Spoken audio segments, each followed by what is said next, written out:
L'amour est une énigme qui défie toute logique. Parfois, il nous élève, parfois il nous brise.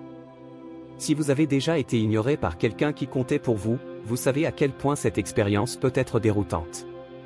On se demande, pourquoi? Que ai-je fait de mal? Mais et si la vérité était tout autre? Et si cette indifférence apparente cachait une attraction bien plus profonde que vous ne l'imaginez? Carl Jung, le célèbre psychanalyste, a exploré les recoins obscurs de l'âme humaine. Selon lui, nos comportements ne sont pas toujours dictés par la raison. L'inconscient joue un rôle majeur dans nos relations. Quand une personne vous ignore, elle ne fuit pas nécessairement vos sentiments. Au contraire, elle pourrait fuir les siens. Imaginez, l'attraction est si forte qu'elle réveille des peurs enfouies. La proximité devient insupportable, non par manque d'intérêt, mais parce qu'elle menace des mécanismes de défense construits depuis des années. Jung parlait de l'ombre, cette partie de nous-mêmes que nous refoulons. Quand quelqu'un vous ignore, c'est peut-être son ombre qui prend le dessus. Alors, pourquoi agir ainsi? Parce que l'amour vrai exige une vulnérabilité que peu osent affronter. Se laisser toucher, c'est risquer d'être bouleversé. Certains préfèrent donc créer une distance, comme pour se protéger d'une émotion trop intense. Mais derrière ce silence se cache souvent un désir inavoué, bien plus puissant qu'ils ne veulent l'admettre. La prochaine fois que vous sentez quelqu'un se détacher, posez-vous cette question, est-ce vraiment moi qu'il fuit, ou ce que je réveille en lui? Vous est-il déjà arrivé de ressentir une connexion intense avec quelqu'un, pour qu'il s'éloigne sans raison apparente? Aucune dispute, aucun reproche, juste un silence qui s'installe. La plupart y voient un désintérêt, un signe que la flamme s'est éteinte. Mais Jung nous invite à regarder plus loin. Et si cette retraite soudaine était une réaction à une attraction trop forte pour être assumée? L'être humain est paradoxal. Ce qu'il désire le plus, il le redoute aussi. Quand un lien devient trop profond, il peut déclencher une peur archaïque, celle de perdre son identité, de se dissoudre dans l'autre. C'est ce que Jung appelait la peur de l'engloutissement. La personne ne fuit pas votre absence, mais votre présence trop enivrante. Observez les comportements contradictoires, regards fuyants mais pleins de tension, paroles rares mais chargées de sous-entendus. Ces signaux trahissent un conflit intérieur. L'attraction est là, mais elle se heurte à des barrières invisibles. Pour certains, ignorer devient une manière de reprendre contrôle, comme si mettre de la distance pouvait apaiser ce tourbillon émotionnel. Pourtant, l'indifférence feinte ne trompe pas l'inconscient. Les rêves, les lapsus, les gestes involontaires révèlent souvent la vérité. Jung disait, ce que vous résistez persiste.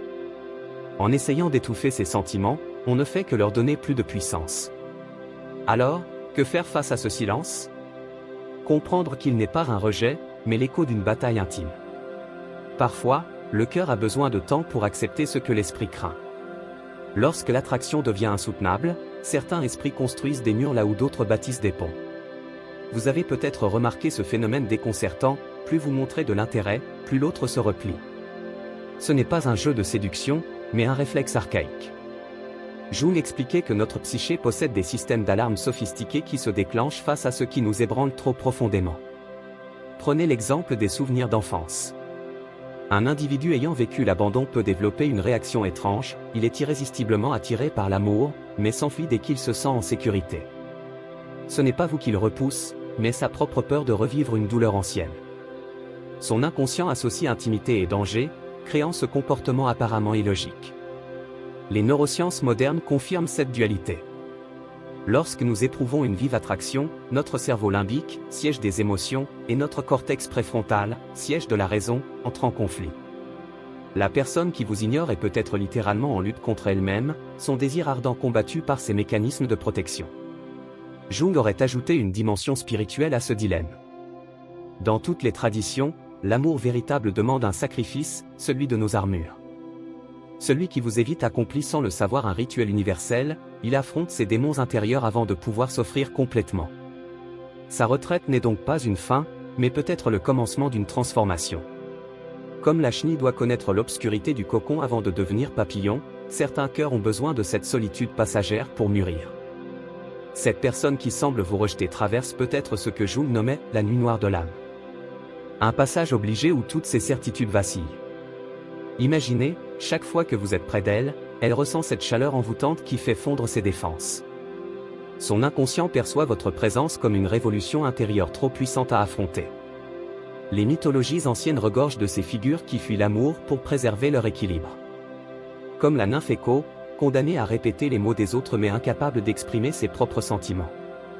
Votre silencieux admirateur reproduit ce schéma ancestral, prisonnier d'un paradoxe où plus l'attraction grandit, plus la peur de s'y abandonner devient paralysante. La psychologie analytique révèle un fait troublant, nos résistances trahissent souvent l'importance de ce que nous refusons. Un homme qui craint l'eau développe généralement cette phobie après une expérience marquante avec cet élément. De même, celui qui vous ignore a probablement tissé un lien entre amour et souffrance dans son histoire personnelle. Pourtant, observez bien les détails. Ses regards volés quand il pense que vous ne le voyez pas. Ces conversations anodines chargées de sous-textes émotionnels.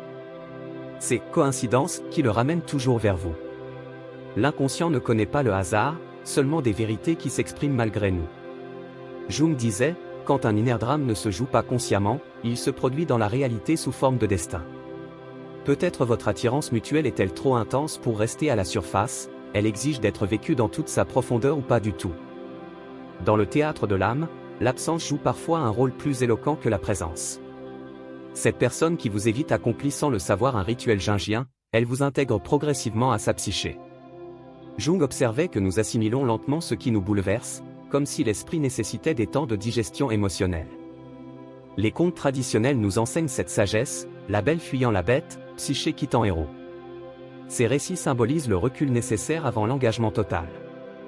Votre fuyard suit peut-être ce scénario archétypal sans en avoir conscience.